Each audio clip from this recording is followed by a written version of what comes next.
Hall of Fame, and his uniform number 16, was retired by UCLA.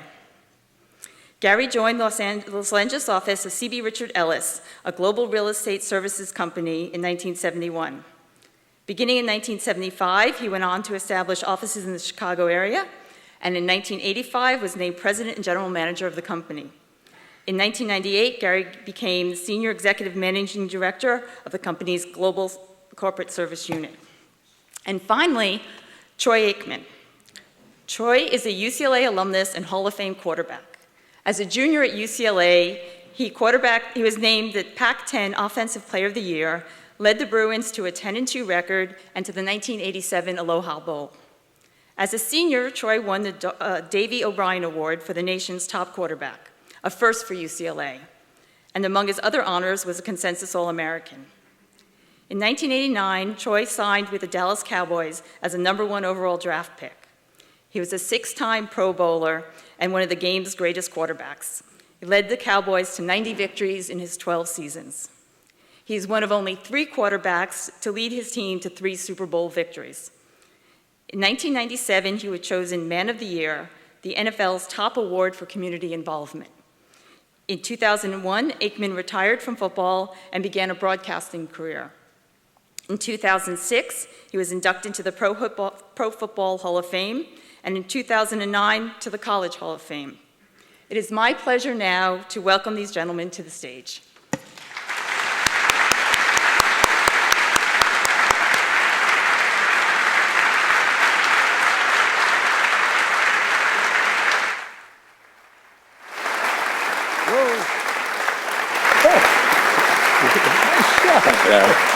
Thank you.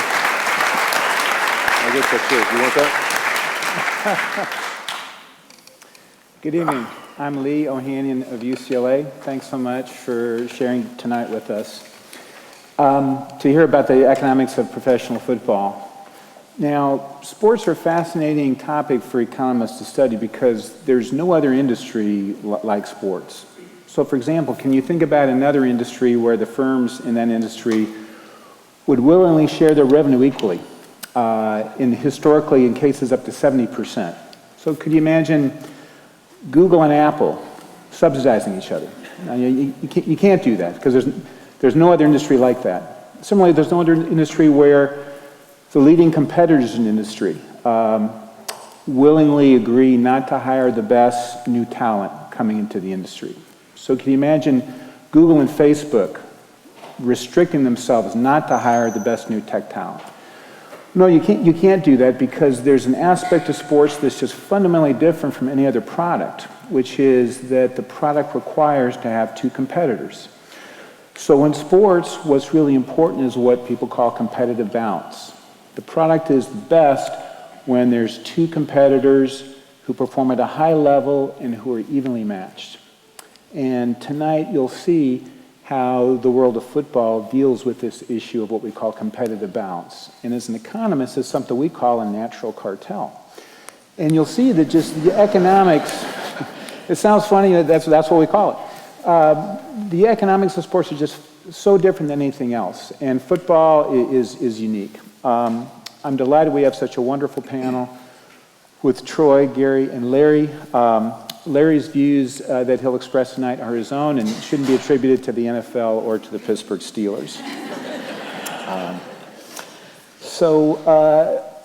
Troy, let me start with you. The NFL has been such an enormous success over the last 30 years. The NBA is declining. Major League Baseball is somewhat stalled. The NFL is a $10 billion industry. How has it been so successful in your views? Well, I think the NFL really took leaps and bounds probably 20 years ago, Lee, when the TV revenues became what they became. And me having been in Dallas, I had a chance to really witness the advent of that with Jerry Jones because he had taken over his ownership of the Cowboys my first season as well in 1989 and had ruffled a lot of feathers in the way that he was doing things at that time. But in 1993, the TV contracts were coming up, and he was in the meetings, and they were about to re-sign the TV contracts at the same amount that the network partners had been paying on the previous contract, and Jerry couldn't believe it. And he asked why that was the case, and they said, well, because the TV partners say they're losing money, they can't afford to give any more money than they've been giving. And Jerry, created an uproar in the meeting and ruffled more feathers. And some of the old guard owners, they said, okay, well then, hey, if you know so much, why don't you handle this? And he said he'd be happy to. And what he remembered, just a real quick story, was he owned a local affiliate in Arkansas. He made his money through oil and gas, but he owned a local TV affiliate, and he was bidding on the rights for I Love Lucy. And he bid as much money as he could bid. And another local affiliate got the rights, and Jerry couldn't understand how this guy could afford to pay so much more. And so when he ran into him after he lost that bid, he said, hey, how are you able to make money paying what you're paying for I Love Lucy? And the guy says, oh, we're not making money on I Love Lucy. But without I Love Lucy, we have no network, right?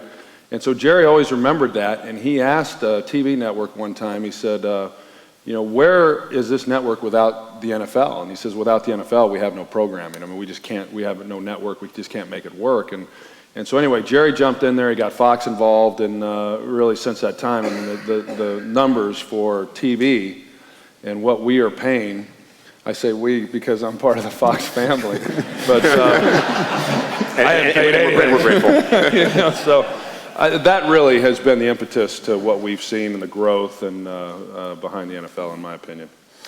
Well, TV revenue now I think is about 50% of total revenue in the NFL. And I believe currently there's about a $10 billion contract that's going to go to $20 billion, beginning I think in 2014. I mean, Larry, what do you see as driving, in addition to TV revenue and growth, how do you see the NFL taking off in just such a dramatic way as compared to Major League Baseball, NBA? Well, I think if you look at the game and sort of where the game is, and if you go back sort of 25 years, it was a game for young to middle-aged white guys who were sort of showing up at the stadium and enjoying themselves, getting drunk, and the TV didn't exist, and it was a whole experience, kind of like a UCLA football game. And I think what's happened, I think this has happened kind of all through sports, but I think where the NFL has been very, very good, they've identified the groups that they want to target to make the game have more appeal to people. I think they've done a great job in opening up the game to women. I think the female fan base is much greater than it was 25 years ago. I think that they are trying to encourage the international piece of it. I think that's more challenging. I think the reality of it is sort of the game of football doesn't export as well to Asia and to South America as soccer does. But at the same time, people follow it through the Super Bowl. I think as well in the States, there's a large, the next big push is into the Latin community. I think the view is that that's a big demographic in the U.S. that primarily has not been following football as their go-to sport. And so I think, obviously as you can sort of grow the TV and grow the appeal, everything else follows with it, the merchandising, the sponsorship, et cetera. Gary, the game's changed a lot since when you were gracing the halls at UCLA. It was a game in the late 60s, and actually players had real jobs in the off season. Either you had a real job, another job where you might make some real money, or you were getting a degree in law, accounting, maybe a real estate license. You were trying to figure out what you really were going to do, because the income wasn't there, the salaries and the kind of money that now makes the game up. And probably there were a couple players, Fran Tarkenton, Sonny Jurgensen, Unitas, O.J. coming out, might have been able to just to live off their football money. But size, speed, strength, tattoos, earrings, longer hair, specialization, the way it is now. I mean, players are specializing from middle school on up in the positions they're playing. So in that sense, the game really has become much more intense. I don't think Troy and I had to worry about blitzing defensive safeties and defensive backs when we were sitting behind the quarterback. So just the complexity of the game itself. But the benefit, aside from the television, has been technology and communications. Today, football is an everyday thing. I mean, you've got Dick Tracy on your watch. You can see all the time. You know, back in the old days, you had one game on Saturday, one game on Sunday, and that was it. The rest of the time you went to the newspaper. Now you can just live with the game all fall long, and then you add the fantasy games. It really has become part of an integrated sport culture within our society. Well, I mean, football, like any sports product, is another entertainment avenue, and it competes with other demands for people's time. I mean, one issue that's hit football is that, I mean, more and more people are watching the game at home. And there was, you know, some games, including some playoff games, they're at risk for not selling out. Ticket prices are up, so I think it's about $500 on average for a family of four to go to a game.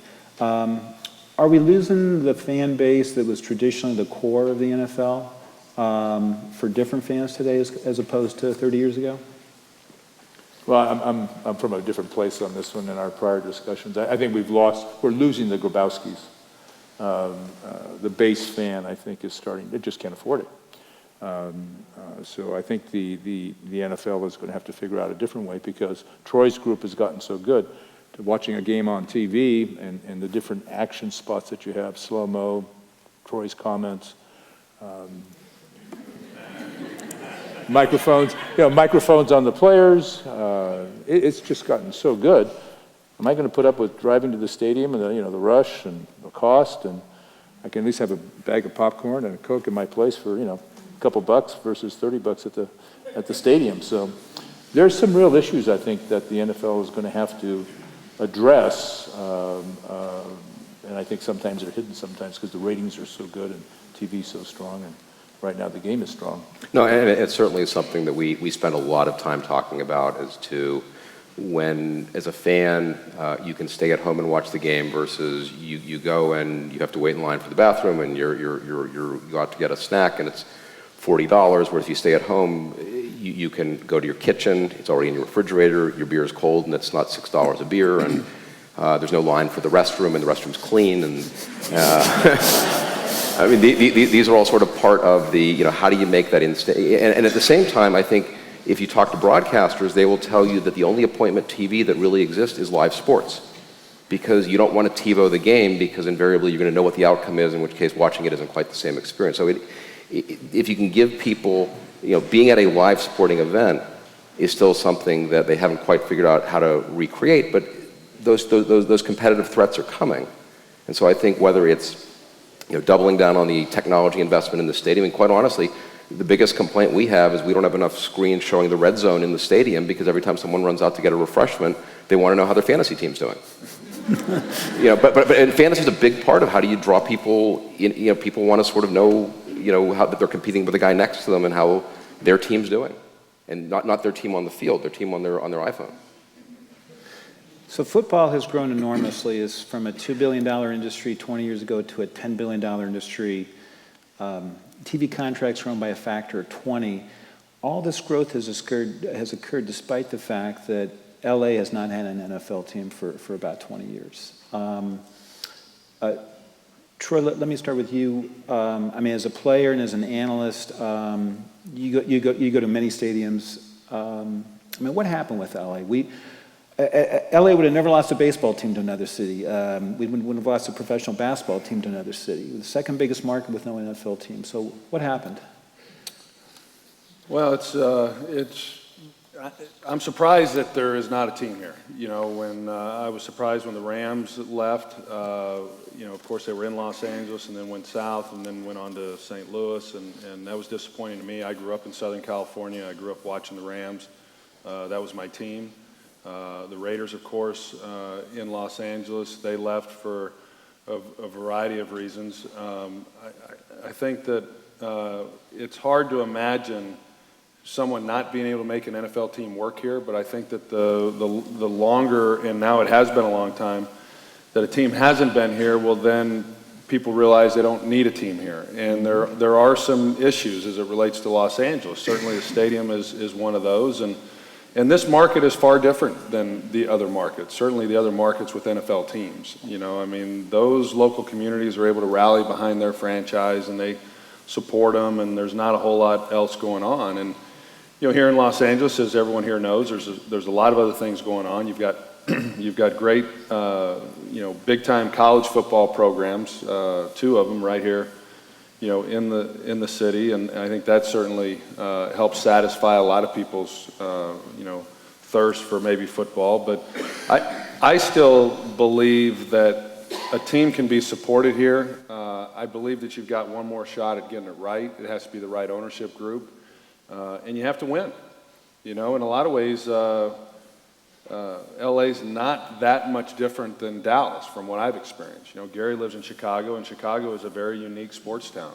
People go to those games whether the team's having success or they're not, and they're very, very loyal. In Dallas, they still get people going to the games, but they're not supported nearly as much. Dallas is a winner's town. And what I have seen from LA when I was here, when the Dodgers were winning, they won a World Series when I was here on campus. Man, people were going to Dodger games. People want to be associated with winners, and if you're not winning, then they're not going to come, especially here. There's too many other things vying for their attention and certainly vying for their dollars. Well, when you mention Winter's Town, the Lakers are having some challenges this year, and their TV viewership is down, I believe I read 60% this year in just 1 year. So I think that's spot on.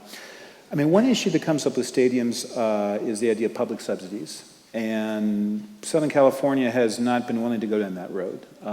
So we've had a couple of proposals to build privately funded stadiums, one in downtown Los Angeles, one in the City of Industry. Gary, what do you think of professional football coming back to Los Angeles? Well, I think Troy's comments that it's been gone so long that it may not be missed. Two big competitive programs that I don't think professional football will impact at all. And I'd like to tell one little story. I was on a board for 10 years, and the head of the board was a Trojan supporter like I've never met before. And to the point where he named his first son Troy. And I said, I said, Jason, I've never met a Bruin. I've never met Bruin Smith or Bruin Jones. So when my final term was over, my going away gift from him was this jacket.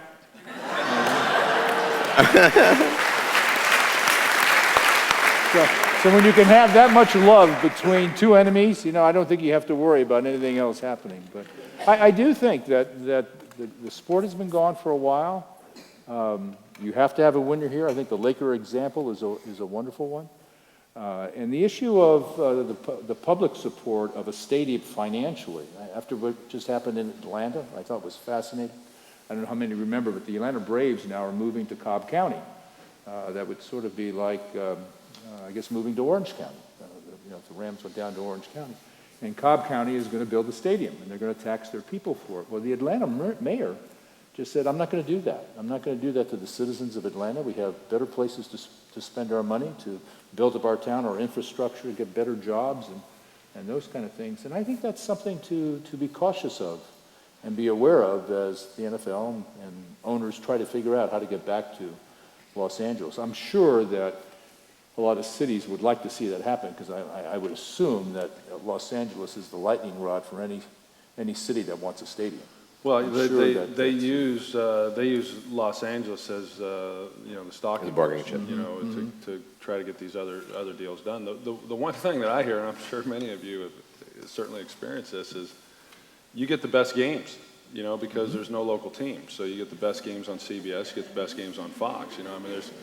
And if you're not going to go to the games, which we've kind of said more and more people aren't going to the games, then it's about as good as it gets. Plus it starts out here at 10 or 11 in the morning. You can watch it all day long. That's what I like. I've been here on Thanksgiving weekend after we've done a Thanksgiving broadcast, and I like that I can get up first thing and catch a game, and then games are over at 3 o'clock or whatever, and you got the rest of the day.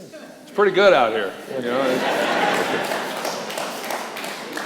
I think, Lee, to your question on sort of public funds, I think if you look to Jed York and what the 49ers did, they managed to build a stadium with no public funds. And I think if you went back 3 years, the three oldest stadiums are the three stadiums in the worst condition, or the three in California: San Francisco, Oakland, and San Diego. And I think what Jed and his team at the 49ers showed us that you can build a stadium in California without public funds, and I think having done that, the likelihood of anybody else getting public funds went through the floor.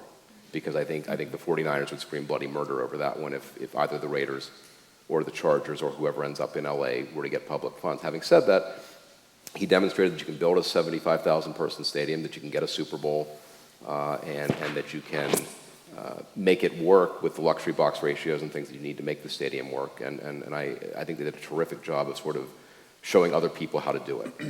Absolutely. Well, that's an interesting point, because the whole issue about public subsidies for stadiums, policymakers or politicians would sell these as so great for the economy. This is going to be so important for a local economy, create jobs and bring in revenue. And almost every study done about subsidies for public stadiums shows that the subsidies that are paid out are basically just as big or even bigger than the additional revenue created by the new franchise. And I think what happened is that it was very difficult for a policymaker to say no, because I don't think you'd want to be the politician that said, hey, that's the guy. We lost the Minnesota Vikings on that guy's watch. So I think it's been difficult. And so the fact that the 49ers have built the stadium in Santa Clara, I agree, I think that's huge. Bob Kraft did it in New England as well. Yeah. No, but I also think that when you look at, for example, what went on in Minneapolis with the Wolves having gotten their stadium up there, and it is a public-private partnership, there is something to be said for, take the 5 largest cities in the country out. I think as you go to that next tier of cities down, losing a professional sports team has huge impact on the psyche of the city. It has huge impact on the ability to attract corporations that are looking to move. If you suddenly had 3 pro teams and you're down to 2, or 2 can go down to 1, you're playing a very different marketing game as corporations are looking where to relocate to. If we had the NFL in LA, do you think it would impact UCLA or SC football very much? Are they close substitutes, or is the college game distinctly sufficiently different that it wouldn't have that much of an effect on the Bruins or SC? I don't know. I'd be interested in Gary's thoughts on this too. I don't think it would impact it. I mean, I just go back to my premise, that if you win, they show up, and if you don't, they're not. And in a lot of ways, it's the way it should be. You got to earn their support. You got to put a good product out there. It's not unlike business in general. I was at UCLA, and when we got to where we were playing well, we were number 1 in the country my senior year for a period of time. We were drawing a lot of people, and then when we had our moments when we struggled, we didn't. And if the NFL team was good and UCLA or SC is good, I think it's all going to be supported. I really do. Southern California is the second biggest market. The New York area has 2 teams. The Bay Area has 2 teams. Is it possible that Southern California could ultimately support 2 teams?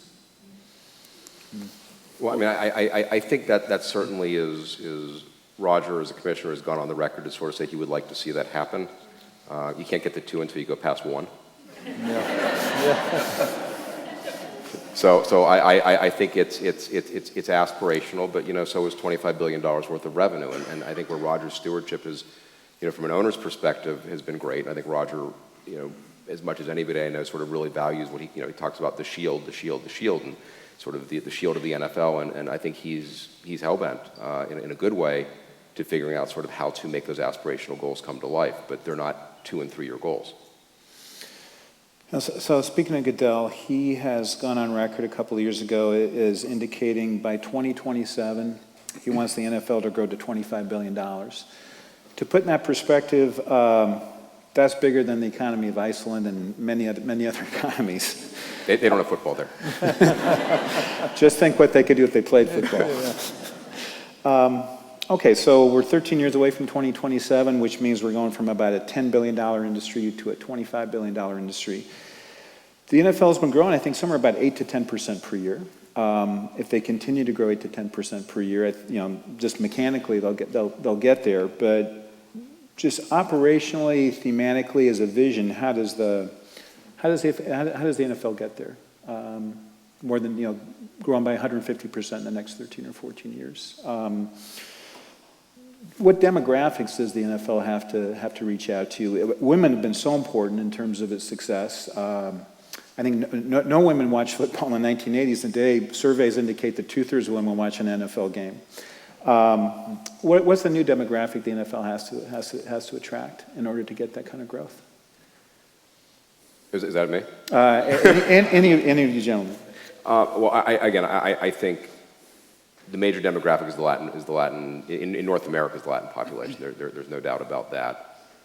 I think the other big wild card is broadcast, and by that I mean today when you go to your living room, that thing on your wall isn't a TV; it's a monitor, and so the interface between broadcast TV, as I knew it growing up, and the internet are merging, and they all run through that monitor. So when you can sort of click between Apple TV and DirecTV, suddenly when Google says we're going to potentially bid on broadcast rights, I mean, Google can outbid all three networks, all four networks combined. Yep. And Google knows exactly how much DirecTV can pay and where they'll go to. And Google has much bigger bank accounts. So where I think what would be a game changer is whether it's Google or someone like Google who steps in and sort of says, we want to own the Sunday ticket package, and you can now get it through your Apple TV or whatever it's going to be. Just click it over on your monitor on the wall. I think that's a game changer, and I think that convergence of broadcast TV and the internet is absolutely happening as we speak. Yeah, we've seen in recent years when they spun off the Thursday night games, and the league decided to keep those games on the NFL Network and grow that channel, and then this year they sold a package that CBS is going to have. So they're continuing to kind of package these deals that increase the revenue. And a lot of people will think that what's happened here in the United States has been saturated. They've kind of reached these limits to where, okay, how much more can we grow? If you're going to go from $10 billion to, would you say, $25 billion, that then I've got my own thoughts on where that goes, but I think the league thinks that, okay, well then the untapped areas, we've got to go internationally. Those are if we're going to really grow the way we want to grow, not just for the NFL, but for all these sports teams and leagues, that is the next frontier, and that's why the league has tried to have a foothold. And I was playing in games in Mexico City. You talk about the Hispanic community and how that has grown. 25 million fan base from the Hispanics currently, and then moving on to the games that are in London. And so, those are areas that they want to try to grow and expand as well, which will help them reach those numbers. I think they'll struggle on the international front, getting away from Western Hemisphere. And I think football is just part of your culture. You play it as a youngster, and they don't do that in the UK. I think they'll go on a Sunday afternoon to see a unique novelty game, and just like we'd go to see a game of cricket, but you don't know the rules, you don't know all the strategies, all the other things that go on. I think think how long they were playing soccer when I was a little kid, and how long it's taken soccer to catch on in the U.S., because soccer just wasn't part of our culture until this recent dynamic that's gone on in our society. I think it'll take a century for the UK and Europe to really grab. I think they're playing for pizzas, which was a book that John Shaw wrote, but I mean, basketball's been out there for a long time through the Olympics and European basketball. Basketball's sort of a game that can go global here pretty quick, but I think it's a real uphill. I think there's better places for the NFL to spend their bucks. And I think the use of technology and integrating even more the game without sort of bastardizing the attendance at the stadium is going to be a critical decision, getting that $25 billion. Yeah, and I think the other thing that the league is going to do is we are not a first mover. We've never been a first mover. And so I think the league has moved slowly but deliberately in London. It went from 1 game to 2 games. 2 games will go to 3 games. And it's great that you can sell out 3 games at Wembley. Your expat population could sell those out. So the question is ultimately, do you have enough people there? And when you get in a cab in London, we played in London this year, and we're going down to Piccadilly Circus, and I said to the cab driver, he says, "Where are you going?" I said, "I'm going to the NFL event down in Piccadilly," and he goes, "Oh, that's what that is." Okay. So then when people sort of say that, were people in London aware that this was going on, my answer is some people were. And so I think there still is that awareness, and I think that what Gary says, I mean, it's not imbued in the culture, and I think that's going to be, I think if you look at NFL Europe, I mean, as a minor league, the league this is before my time, but I believe correctly came to the conclusion that colleges was a better minor league than the NFL Europe was, and you also have, you know, other venues to get people there, and so they're going to go very deliberately. I mean, football is a distinctly American game, but even putting aside that, just operationally, it seems like there'd be some challenges in having a team located in Europe. 8 hours away. Will players want to live there in the off season? I mean, are these issues that have come up, possibly impeding expansion? Oh, absolutely. I mean, it's you know, when you think about the travel schedule, and then do you go back, and you know, we see that in Hawaii now with the university, you know, and the challenges that they face. So. That's a huge barrier, I believe, to overcome as someone who's played in the league and the travel schedules and what happens. I mean, when the 49ers travel to the East Coast, they talk about staying there for a week rather than having to drive back or fly back, you know, and they've get 6 days off in between the games. So it's a huge issue, and you know, I tend to. You know, Larry talked about the games that have been over there in London. I think that if the league is going to say those games in London are important enough for us to play these games in London, then I think they've got to make the games compelling. You know, I mean, those games are going to 5-10% of the country back here in the United States. They're not big games. Jacksonville's playing in them. No offense to Jacksonville, but they're not a draw. There's got to be at least one Jacksonville fan. So. But I think the league has to make it of importance if they're going to do it. So, you know, if we can't get a team in Los Angeles, the discussion to me of talking about, yeah, we're going to grow this, and we're talking about, you know, going to different places, I don't know, it doesn't sit well with me. Okay, so it sounds like the three of you are saying, if the NFL is going to get their $25 billion, 150% increase in revenue in the next 12 or 13 years, then it sounds like you're saying LA is going to play a role in that growth. Well, I would think. I mean, I would have thought that a team would have been back here in LA a long time ago. I think most people would have thought that. I'm really surprised. I mean, I played in the Super Bowl, the last one that was played here in Los Angeles at the Rose Bowl, you know, in Pasadena, and then that was it. You know, that was the last game that was played here for the NFL, and I'm shocked that it hasn't gotten here already.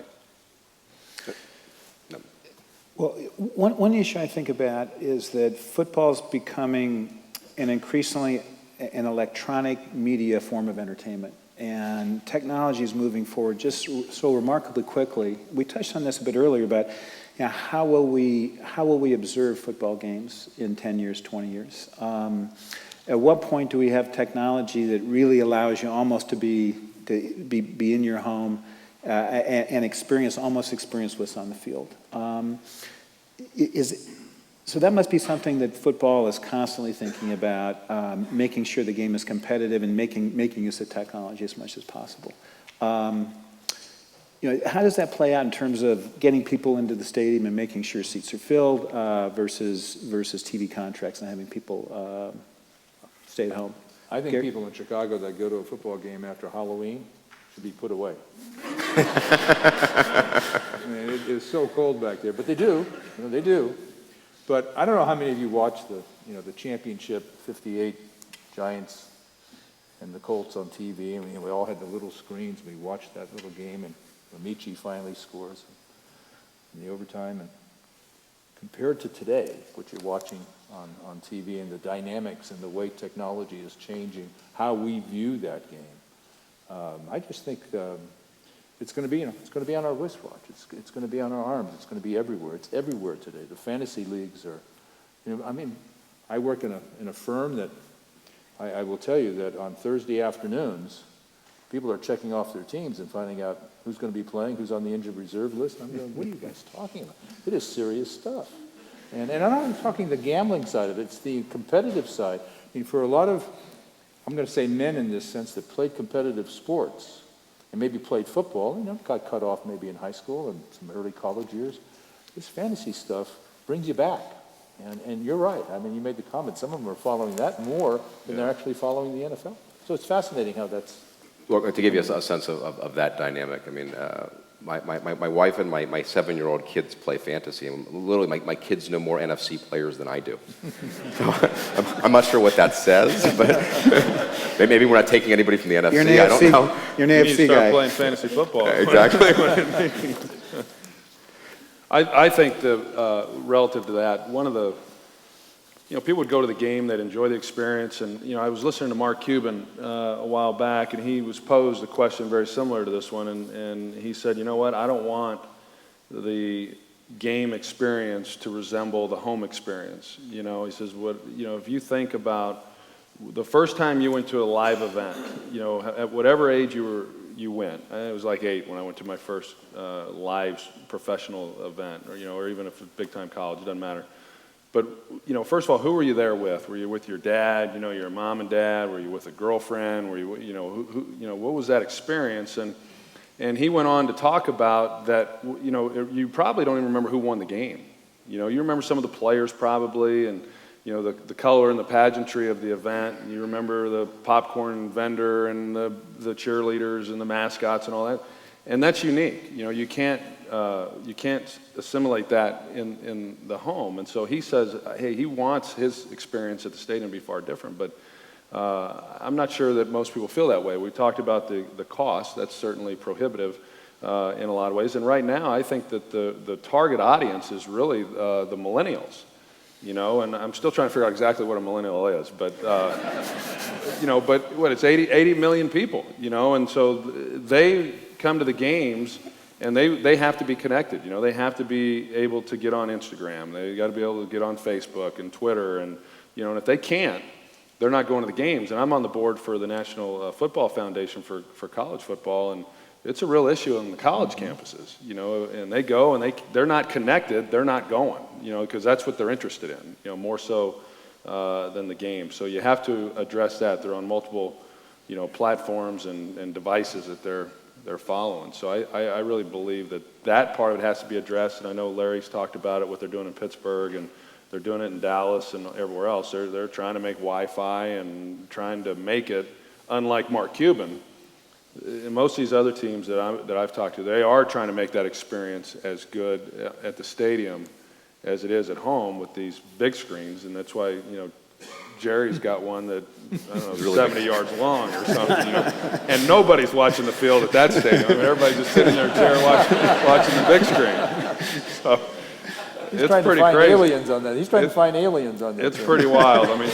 Hey, you're going to have the best seat in the house, and you look over, and when we're doing a game, I'll look over in the boxes next to us, and these are expensive, obviously, and no one's watching the game. I mean, everybody's just sitting there watching it on the board. Well, I'll tell you a very funny story about that. So Super Bowl 45 was played in Dallas, and we came up on the wrong end of it. And I'm sitting at the party afterwards, and what happens with, they're professionals, so they're upset for kind of about 3 or 4 hours, and they kind of go, the night's young. And so people start talking. So I'm talking to Casey Hampton, who was our nose tackle at the time. I said, Casey, what'd you think about playing in Dallas? He goes, I hate that scoreboard. I said, what do you mean you hate that scoreboard? He says, well, we're looking at the scoreboard too for replays. He says, I'm sitting up on the back of the bench, and I fell over 3 times, and 4 guys had to catch me. So but I think the thing that's interesting, I think technology has invaded the home space much more rapidly than it's invaded the stadium. And so I think the question, as opposed to sort of, are people going to stay home? I think the other question is stadium technology going to catch up and make that live experience different? Mm-hmm. And I think that's sort of the big unknown. I think there's a lot of focus. I mean, Steve Ross had Kangaroo TV, which was to try to give you sort of a TV-like feel. I don't know if it's gone well or not well, but I think there's a lot of focus to sort of say, how do I, as opposed to getting the newest LED, the newest high-def scoreboard, how do I bring TV into the stadium? And is it just a whole bunch of 150 LED screens around the stadium to watch fantasy? Or is there sort of something more that can cause people, what's made the home experience so good is technology. And I think stadiums have lagged that adoption, but I think, again, everyone's very, very focused on that right now. And to add to that, just this year, or last year, just recently, the league has loosened the rules on blackout. Because back when they installed the blackout rules, the main source of revenue was gate attendance. Well, now obviously it's not. It's all TV driven. So the gate attendance isn't as big a deal. So now they're getting more lax on the blackout rules. But To Larry's point, these stadiums, they've got one that's almost $2 billion in New York. Jerry's is over $1 billion, and they're not getting that much cheaper. You've got to get people into those stadiums to help fund those things, and you can't make the experience so good at home that people aren't going to the game. So they're constantly they have to do something in stadium to make people want to go. One of the things people say about the NFL, on any given Sunday, and on any given Sunday, any of those 32 teams can win. Every sports league kind of confronts this issue about competitive balance. We want to have competitors on the field where it's going to be a close game. If it's not, there just won't be a lot of viewership. The NFL has tried to achieve competitive balance, certainly very differently than Major League Baseball. With revenue sharing that in the past has been as much as 70% revenue sharing, a hard salary cap, and now with the new collective bargaining agreement, the 2011 collective bargaining agreement, minimum amount of spending that's I think 90% or close to 89%. It sounds like that's been a big success. Art Modell, former owner of the Cleveland Browns and the Baltimore Ravens, a few years ago said of his fellow owners at the time, not of the ownership in this room right now necessarily, he said, we're all a bunch of fat cat Republicans, but we vote socialist on football. So that's how the NFL has sort of managed competitive balance. Larry, let me start with you. What are your impressions of that business model? How has it worked? How do you see that working going forward? So look, as someone who grew up in Pittsburgh, whose glory years for baseball ended in about 1979, I sort of and spent a lot of time in Boston and watched the Yankees-Red Sox rivalry, and you sort of go, I think at one point the Pirates' payroll was a quarter of the Yankees' payroll. It was, and you sort of go, how do you field a team that can compete? A winning team from Pittsburgh was a 500 season, so that's hard to get people out as you get deep into the season. I think the thing that does make football work is whether you're in Green Bay or New York, you know that come Labor Day, your team has a chance of going to the Super Bowl, and even if your team is really bad that year, and Indianapolis became a poster child for this. You lose everything, you draft a rock star quarterback, and you're in the playoffs the next year. And so, the thing that's always wonderful about this time of year is hope springs eternal for every Major League Baseball fan, but that hope is sort of misplaced for at least half the teams. In football, hope springs eternal for every football fan in September, but that hope isn't misplaced because it's such a quirky game. There's only 16 of them. Our GM will tell you that football games come down to 5 plays. I can't tell you which 5 plays are going to be, but winning and losing comes down to 5 plays. And so I think that competitive balance is absolutely what makes the game so good. And so the idea that you can be bad one year and you can change out 3 players and suddenly be good makes a huge difference. And I also I think Seattle was a wonderful example this year of the attention they brought to the game with sort of coming out of nowhere and being able to be as competitive as they were with a quarterback. Well, I think to your point, I think it was the NFC West 4 years ago that sent a playoff team with a losing record, and suddenly the NFC West 4 years later is the dominant division in the league. Well, I think this competitive balance thing, in my opinion, just kind of happened by chance. It really happened because of the greed of the owners. Because when I was playing, it was baseball. I could tell you on one hand what teams were going to be in the Super Bowl and which one was going to win. One of these 5 is going to win the Super Bowl, or one of these 6 teams is going to win the Super Bowl. It's just the way that it was. It was certainly us. It was San Francisco. Green Bay was going to be in there in the NFC. There wasn't anyone else. There just wasn't any other teams. And then you got the AFC and those teams. And so, how did that change? Well, the reason it changed was because in 1993, we were in the middle of a contract negotiation on a collective bargaining agreement. And all the owners wanted was a salary cap. And all the players wanted was free agency. So we would be in these meetings, and the owners said, hey, we'll give you free agency, but there is a salary cap. And the players really got taken in that negotiation.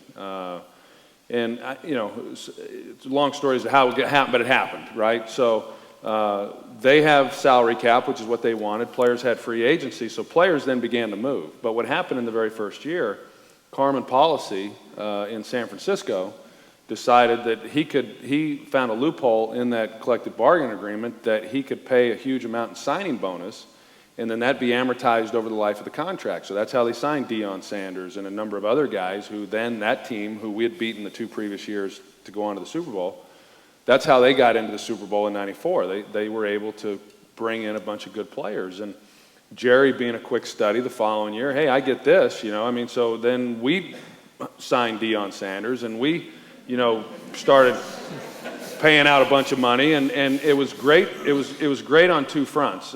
First of all, no one saw that happening. Gene Upshaw didn't see that happening.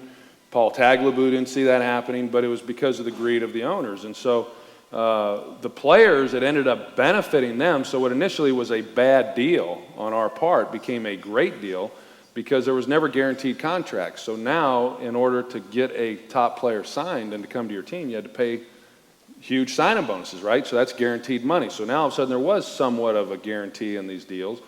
And then for the owners, they had the salary cap, but on a much bigger level. We started then seeing teams that were last in a division the next year not only win the division, but now they're going on and they're playing in the Super Bowl. So, there's a lot of people that are pounding their chest and taking credit for how we got here. I think it was really the greed of the owners that ultimately ended up being a really positive thing for the game. And people make the argument, well, is the game better?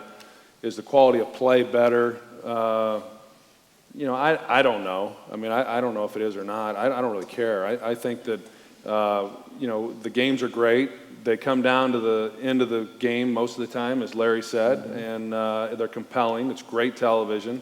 I mean, it's rare when we do a broadcast that the game's not tight with 2 minutes to play. And so it's really a great time for the National Football League. I mean, how long that will continue is anyone's guess. I mean, the ratings have been going through the roof.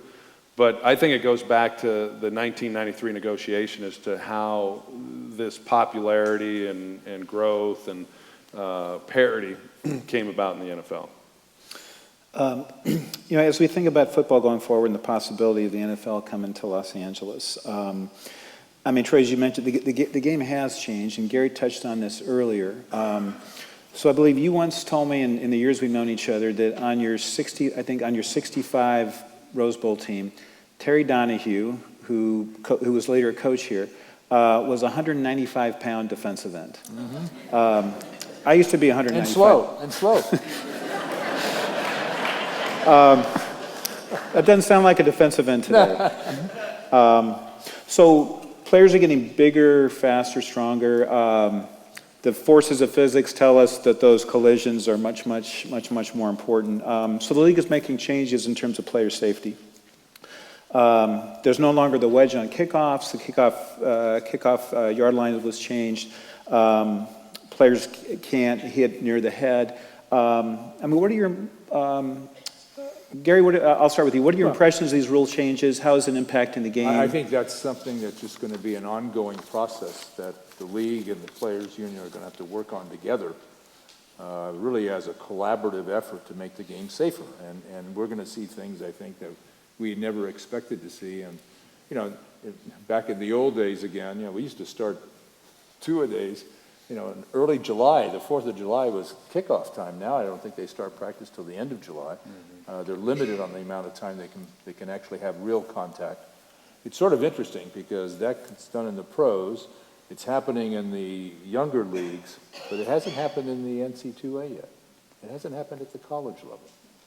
So that's going to be something that I think the colleges are going to have to address in the sense of trying to make this game safer as physically players are just getting stronger and faster and better, and the field's not getting any longer, any wider. And to keep it as competitive as it has been, there's just going to have to be some rule changes, just like they're looking at right now, and they've already implied. No, and I would say there's nothing wrong with rule changes. I mean, there was a time that they played football with leather helmets and no face masks. So, I mean, the idea that you can't make wholesale changes to the game. But I think the league is sensitive to, at some point, it's not tackle football. And where are those points? And if you can take the dangerous plays out, if you can make the irrelevant plays relevant, I mean, the discussion about the extra point, and there's a lot of discussion about that going on now. How do you do that? But I think player safety is clearly front and center for the league. I think what you're sort of stuck between, and there's been a lot written about this, which is, okay, if you tell guys you can't hit above the neck, where do they go? They go down low. So you say, do I give a guy a concussion, risk traumatic brain injury, or do I take out his knees and ruin his career? And then are you going to sort of create a strike zone for hits, and do you flag people, and how do you flag? I mean, it gets very complicated very quickly, and then you sort of go, is it just a rough game, and where does that all come out? And I don't think there's a good answer, but it is tackle football. I just think you want to make sure it doesn't become rollerball. Yeah, I think the game's at a real crossroads right now. It's the safety is going to be of paramount importance moving forward. I don't ever see that changing because with everything that's coming out in light of the head injuries and so many former players that are having some issues, and what's that doing at the grassroots level? We talked about this a couple of years ago when I was here on campus then, and the numbers are declining. Kids are not playing football like they once did, and it's a concern. It's a concern for the National Football League. It's a concern for these colleges. They're trying to appeal to the moms. The moms are the ones that they have to. Moms are the ones driving these kids to the games and practices. They do the lion's share of the work, and those moms have to be convinced that their kids their 10-year-old boys are going to be safe playing football, and I don't think the league's trying. I don't think anyone feels, oh, okay, everything's taken care of now. So, that has to be handled. There's going to be a lot of changes. The kickoffs, I think kickoffs won't even exist at some point in time. I don't think we'll see 10-year-old boys playing. We've talked about this in the green room. I don't think we'll see tackle football at least until junior high at some point. I think 10 years from now we'll look back and those of us that played tackle football when we were in third grade, I think people would say, really? I mean, no way. And I just don't think it's going to happen. Brains are developing, and so there's a lot that's going on right now with our sport. And I think in a lot of ways, the TV ratings and the popularity of our game have really camouflaged a lot of the issues, at its core and at the grassroots level. And the game certainly looks different already. I know that fans that watch the game get frustrated because it's a violent game. As Larry said, it's you're out there and you got guys who move at great speeds and they're physical and as we went from no face mask and leather helmets to better equipment, people started using their bodies as projectiles, and then the injuries even increased more. So. This game's going to look far different. It already looks different, but I think 10 years from now we're going to look back and say, wow, this game's really changed even more now. I mean, I think the other piece that doesn't get enough dialogue is, and you guys can both speak to this probably better than I, but is the pressure on players, particularly not your 5 or 7 rock stars on your team, but the guys below who they tweak their knee. And should they come out? But if they come out because this is the game they got to start, or this is the game that they're getting reps in, if they come out, then they're not strong enough. And it's a next man up mentality. And that's the way teams are built. I mean, it's a next man up mentality. And so as a result, does a guy go back when he probably shouldn't go back? And forget the concussion piece, because I think that's been taken care of. But there's a bunch of other injuries where guys go back and play, and the science is still out on is that a bad thing? But guys are afraid of losing their jobs, and that's a very real competitive issue among. And these pro football players are wired in a way I've never seen it. I mean, these guys are so wired to play, so wired to win, and I hear over and over, I will not retire until someone tells me I'm done. And it's a mindset. This is all that they've known since they were 8 years old. Sure. Well, players are resisting now the concussion protocols, and so. Things are being done to try to protect the players. Players don't want to be protected. They want to be able to go out and play and do the things that they do. The league has become, at least from the standpoint of fans, has become so quarterback focused. And there's a number of young quarterbacks that have really captured people's attention. So Colin Kaepernick in San Francisco, Russell Wilson, Gary, you mentioned in Seattle, RG3, Andrew Luck. Offenses, defenses are always changing. Spread offenses, read option offenses are becoming popular. Let me start, Gary, with you, and then Troy as quarterbacks. In related player safety, how does How does this put quarterbacks at risk? Do you see spread option continuing? Do you see it pulling back? Would you want to be the quarterback? Half the quarterbacks that are good spread option players be tackles when I played. I mean, there's Cam Newton and a couple of those quarterbacks literally would be different position players. You're going to need about 3 of them to get through the season. I'm convinced that they've made it through this phase. The defenses are going to figure it out a little better next year, and they'll figure it out a little better the following year. I think one of the dramatic changes, there's 2 positions, the linebacker and the defensive backs have gotten so much bigger, so much stronger.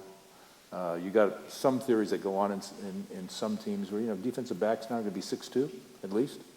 The size factor is important. So I think the spread offense makes the game exciting, more exciting. It gives you a little more offensive flair. But on the other hand, you're going to need more than a couple quarterbacks to get through a season, I think. If you commit your team, your offensive plan to that kind of schematic, I think you need more than 2.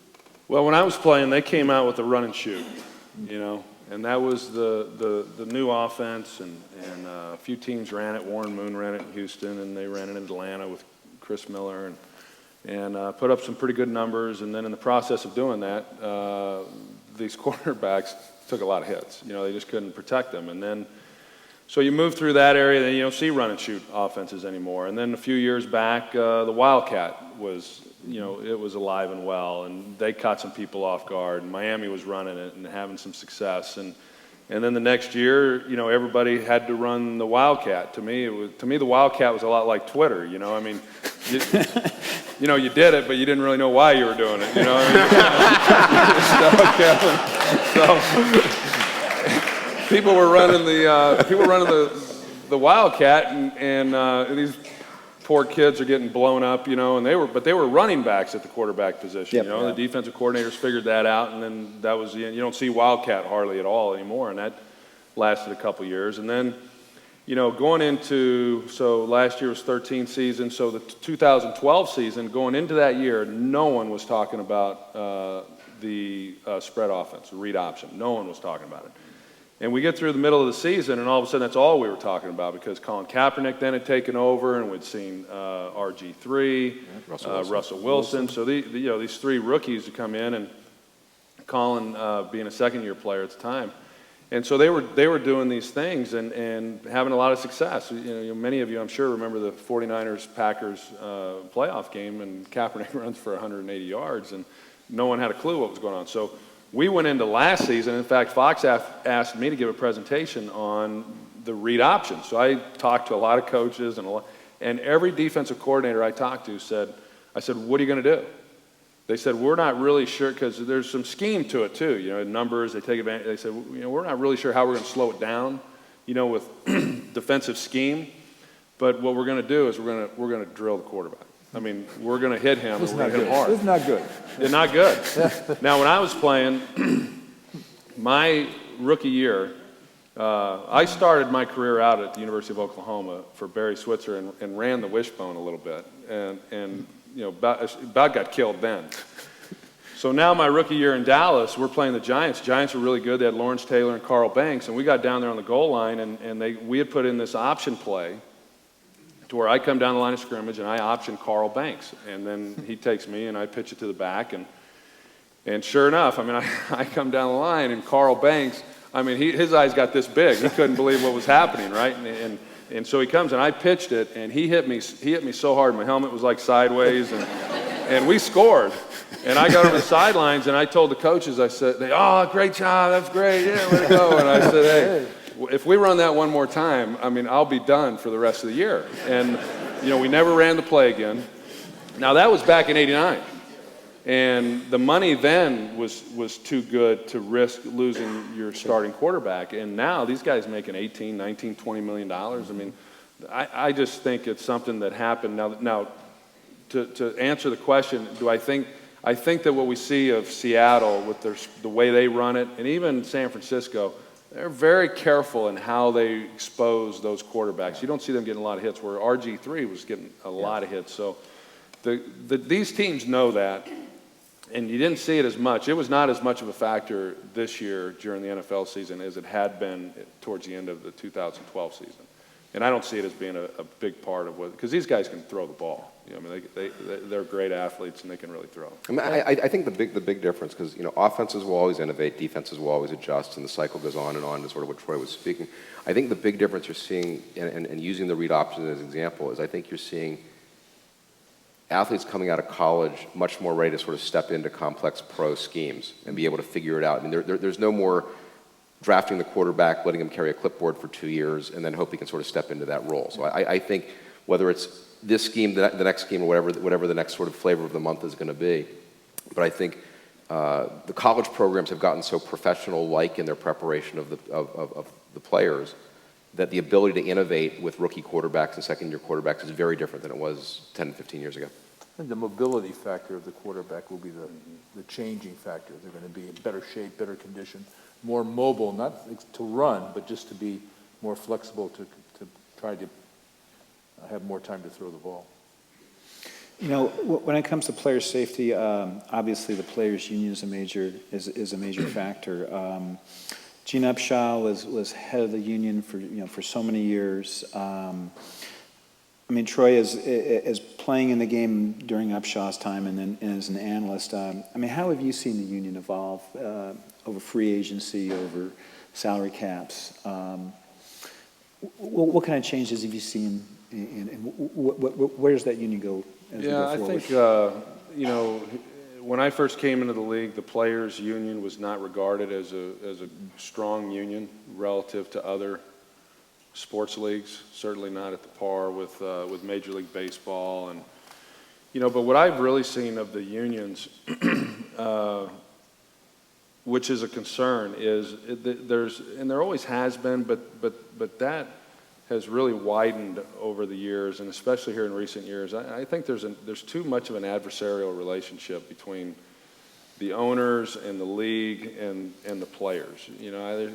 To me, there's got to be more of a partnership. And Roger Goodell, who when he took over as commissioner, he really wanted to clean things up. He wanted to hold players accountable and conduct detrimental and protect the shield, as Larry talked about. And I think all those things are great. But there's been a number of times where there's been incidences that have happened, and the league has been, Roger has been judge and jury, and that has not set well with the players and how those punishments have been handled, and that to me, really, if this game's going to flourish and continue to do the things that we all hope that it will, I think somewhere there's got to be a bridge, and there's got to be more of a partnership between those two groups. The other thing that it just hit me this year, obviously I'm the traditionalist in this group, but when I was a kid, I knew on Sunday that Y.A. Tittle and R.C. Owens and Hugh McElhaney and Joe Perry were going to be in that 49er backfield. I knew those players. But I'll tell you what, after this last 2.5, 3 weeks, I don't know who's playing for whom. And I mean, it just seems as though it's going to be harder for the Grabowskis to continue to be committed to their teams because they're changing so quickly. I know it has a lot to do with the competitive balance and making teams, but there's some negative to it that you just don't know who's going to be there next year. I mean, I might have this guy for 1 year, and that's going to be it. I think it's going to be something that the NFL is going to have to watch and see how that impacts the game and how the fan connects or gets disconnected. This recently, when we speaking about players' unions, a number of people have often asked me about, should college players be compensated? And that football powerhouse Northwestern, some of their players have now filed for a union in order to be paid. Took the smart ones to figure that out. So, as former professional quarterbacks, former college quarterbacks, where do you guys see the college game today? We just talked a little bit about how quarterbacks are coming out of college and can step right into an NFL offense and compete rather than sort of being groomed for the job 2 to 3 years. I mean, Troy, you're working at the college level as well. How do you see sort of the overall health of the college game? Yeah. I think the health of the college game is a lot like what we've discussed to a certain extent with the health of the pro game. I think the future is to be determined. But to your point, as far as play for pay and all that's been discussed there, I'm somewhere in the middle on all that. I'm a traditionalist too, Gary, and I think there is something to be said for being a college student on campus and getting to play a great game, whether that's football, baseball, basketball, water polo, it doesn't matter, and receive an education. I think there's real value in that, and I don't want to see that part of it really taken away. And yet, on the other hand, there's a lot of student athletes that come into these colleges with real challenges, and they are making hundreds of millions of dollars. They're a part of making hundreds of millions of dollars for these universities, and yet they can't afford to go buy a dress shirt. They can't afford to take their girlfriend, on a dinner date and go to a movie. And those things, that has to be handled better. I don't know what the solution is to that, because invariably everyone kind of finds ways to take advantage of it, and that's the shame of it. But I do think something has to be done. But what that is, that's way above my head. Something has to evolve here. I mean, you may not believe this, but in the 60s, in the Pac-10 or whatever it was back then. I think it was the Pac-8. Pac-8? Pac-8. Pac-10 when I guess played. What wasn't included in the scholarship package? Books. You think I'm kidding? Books were not included. I bought books my freshman year. Thereafter, I was in that student union buying used. But books weren't included in the whole conference's scholarship package. I really think it needs to be an evolving asset that has to be reviewed, and times have changed. And I think it needs to be reviewed so that perhaps there are some kind of floors that allow a student athlete to be able to be not compensated because the program is so advanced today, but just to make the college experience stronger and more enjoyable and really livable for what they're trying to accomplish. I mean, a big issue, the NFL has a lot of competitive balance. In college football, I mean, you'll see Alabama beat Northern Iowa State 56-3 to start out the season, so. That's just the first half.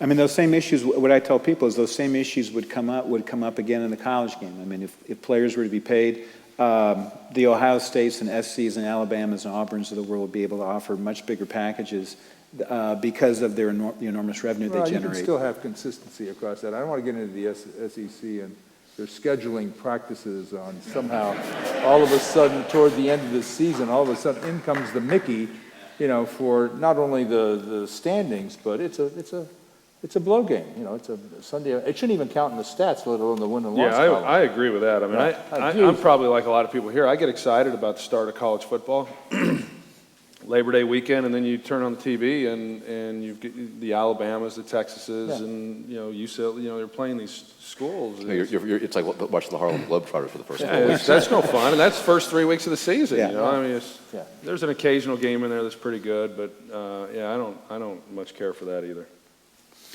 We're about out of time for tonight. You've heard an awful lot about the economics of football from three gentlemen who not only know a great deal about the game, but who are also terrific, generous guys who took the time to come out here, particularly Gary and Troy, to come out to LA. So please join me in thanking just a tremendous panel. Gentlemen, thank you so much.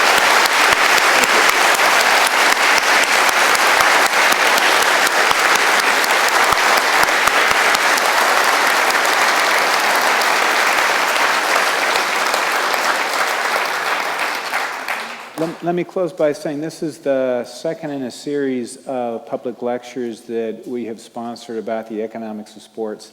And I'm delighted you were able to come out tonight and share this evening with us. And we will be doing more of these in the future. So I'd like to thank you for coming once again. I hope to see you at future events. Enjoy the rest of your evening. And departing the UCLA parking lots, please drive safely. Thanks again. I look forward to seeing you in the future. Thank you. Thank you.